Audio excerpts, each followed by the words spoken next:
this video, we're going to take a quick tour of Visual Studio user interface, understand the folder structure of a calculator project, and learn about compiler errors and runtime errors. So let's get started. When you open your calculator project, you'll see a lot of different panels and tools. Let's quickly go over the main parts of the UI. On the right, we have the Solution Explorer. This is where you can see all the files and folders in your project. It's like a file manager for your project. In the center, we have the code editor. This is where you write and edit your code. You can have multiple files open in tabs, just like a web browser. Like so.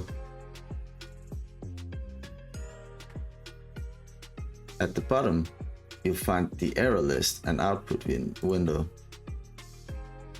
The error list shows you any errors or warnings in your code. The output window shows detailed information about the build process and other messages. At the top, you'll see toolbar and menus.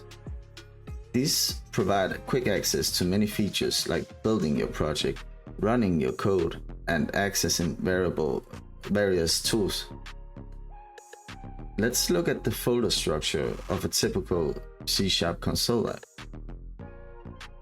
Here are some key folders in the project that you'll see. Dependencies. This section lists all the libraries and packages your project depends on. And the program CS is the main entry point of your application. We'll use this addition calculator to demonstrate compiler and runtime errors. Let's start with compiler errors. Compiler errors occur when you write code that doesn't follow the rules of the C# language. These errors are caught by the compiler before your program runs. For example, if we forget a semicolon at the end of a statement, we'll get a compiler error. Notice the red squiggly line under the statement. If we try to run the program, we'll see an error in the error list.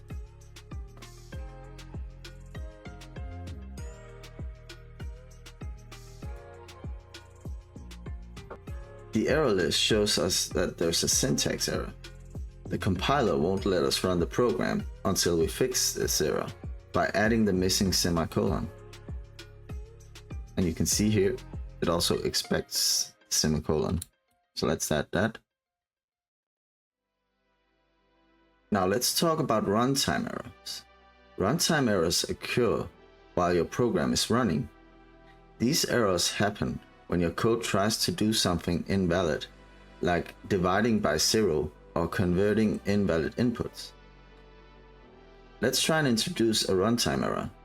If the user enters something that's not a number, int parse will throw an exception. Let's run the program and enter invalid inputs.